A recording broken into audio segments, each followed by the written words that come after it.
बिस्मिल्लाहिर्रहमानिर्रहीम, अस्सलाम वालेकुम। ग्रोथ फॉर एवरीवन से मैं हूं असद, आपका कामयाबी का हमसफ़र। जिस तरह एक छोटी सी सोच इंसान की पूरी लाइफ को चेंज कर सकती है, इसी तरह इस चैनल की हर वीडियो आपकी लाइफ में बहुत बड़ा कंट्रीब्यूशन लेकर आ सकती है।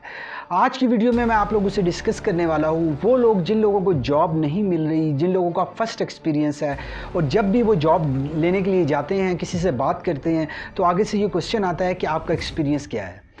दोस्तों, विदाउट एक्सपीरियंस कोई भी बंदा आपको पे नहीं करेगा। आज मैं आप लोगों से 3 ऐसी टिप्स स्ट्रैटेजीज शेयर करने वाला हूं जो कि आपके कैरियर की ग्रोथ में आप लोगों की ऑसम हेल्प कर सकती है। टिप नंबर 1 क्या है कि आप लोग जब भी कोई फर्स्ट जॉब करने वाले हों तो आप ना माइंड सेट रखिए कि 6 मंथ का ट्रेनिंग इंटरवल रखिए कि आप फ्री में सर्विसेज दीजिए कि हम 6 मंथ फ्री में आपको सर्विसेज वगैरह प्रोवाइड करेंगे।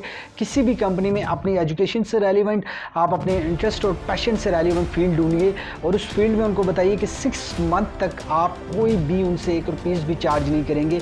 अगर वो आप लोगों की सर्विसेज से सेटिस्फाई हुए तो तब वो सैलरी आपको ऑफर करें, अदरवाइज आप डिमांड नहीं करेंगे। ये मेरी टिप नंबर 1 है उन लोगों के लिए जिन लोगों को जॉब नहीं मिल रही, जिन लोगों को विदाउट एक्सपीरियंस जॉब नहीं मिल रही और पहला एक्सपीरियंस है।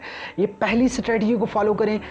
दूसरी स्ट्रेटजी आप लोगों ने क्या बिल्ड करनी है कि आप लोगों ने जो 6 मंथ्स काम करना है, आप लोगों ने उस कंपनी के तमाम प्रोसीजर प्रोसेसेस अपनी फील्ड से रेलिवेंट भी और कंपनी किस तरह से स्ट्रक्चर होके काम करी, आपने उसके सिस्टम को समझना है। आपने एक डायग्राम बनाना है, आपने उनकी तमाम तरह एक्शन स्टेप्स और तमाम तरह चीज़ों को नोट डाउन करना है। ये थी टिप नंबर 2। इसका बेनिफिट क्या होगा कि आप जब पूरा एक स्ट्रक्चर समझ लेंगे तो जब आप ओनर से आफ्टर 6 मंथ जब बात करेंगे अपनी सैलरीज के लिए तो उनसे उन स्ट्रक्चर का हवाला देंगे कि आपके तमाम बिजनेस के स्ट्रक्चर को समझ चुका हूं और मैं ये चाहता हूं कि मैं इसमें अपनी कंट्रीब्यूशन कर सकूं जो एज पॉसिबल मच पॉसिबल हो सके। और आप अपने काम को, जो आपकी फील्ड है, उसको इतना दिल लगा के करिए कि अपनी फील्ड से रिलेटेड 6 मंथ्स में डे टू डे कोई दिन ऐसा ना हो जब आपने न्यू चीज़ लर्न ना की हो।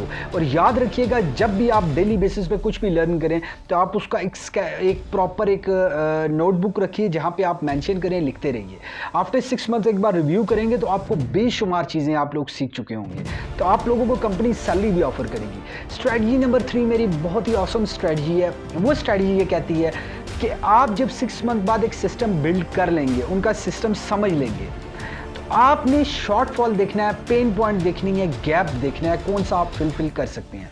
दुनिया में जितने भी बिजनेसेस हो रहे हैं उनका मेन जो बेसिक जो कंसेप्ट है वो किसी के गैप को दूर करना है, किसी की प्रॉब्लम को सॉल्व करना है। तो आप जब आफ्टर 6 मंथ्स ओनर या CEO या HR मैनेजर से बात करेंगे तो आपको सिस्टम जब स्ट्रक्चरली समझ आ चुका होगा तो आप उनको ये ऑफर कर सकते हैं कि यहाँ गैप मुझे नज़र आ रहा है, मैं मज़ीद भी कंपनीज की ग्रोथ के लिए फ्यूचर में भी आपके गैप असेस करके आपकी हेल्प कर सकूँगा। तो आप मुझे सैलरी ऑफर करें ताकि मैं एक पूरा कॉन्फिडेंट हो के मैं एक बेसिक किचन मनी से के लूप से बाहर आके मैं आप लोगों की कंपनी के लिए काम कर सकूँ। दोस्तों, आप ये 3 स्ट्रैटेजीज पे अमल करें, आपका पहला स्टेप कंप्लीट हो जाएगा सक्सेस की तरफ। अगर आप पहली जॉब ढूंढ रहे हैं, आपको पहली जॉब मिल सकेगी। उसके बाद क्या करना है, आपने अपने कैरियर में कैसे सक्सेसफुल होना है, कैसे प्रोडक्टिविटी को इंक्रीज करना है। ये चैनल बेसिकली सक्सेस कोचिंग का ही चैनल है जिसमें 0 लेवल से लेके 100 एडवांस लेवल तक आपको हर फील्ड में आपको सक्सेस के रिलेटेड तमाम टिप्स और स्ट्रेटजीज शेयर करूंगा जिससे आप डे टू डे लाइफ में ग्रो कर सकें। तो होप कि आप लोगों को वीडियो पसंद आई होगी। प्लीज़ वीडियो को लाइक करके शेयर जरूर करें दोस्तों के साथ, ताकि जिन लोगों को जॉब्स नहीं मिल रही वो लोग जॉब सर्च करके, जॉब को फाइंड करके अपने कैरियर में ग्रो हो सकें। आपकी उनकी लाइफ में बहुत बड़ी कंट्रीब्यूशन होगी। कमेंट्स में हमें ज़रूर बताइएगा कि ये टिप आपको कैसी लगी और आप लोग क्या चाहते हैं कि आप कहाँ पे स्टक हो रहे हैं, कहाँ पे आपको प्रॉब्लम्स आ रही हैं। मैं आप लोगों के लिए वो वीडियोज़ भी लेकर आऊँगा और आप लोगों को प्रॉपर प्रैक्टिकल सोल्यूशन से समझाऊँगा कि आप उस जो डिफ़िकल्ट फेज़ है उससे कैसे बाहर आ सकते हैं। So, thank you for watching this video.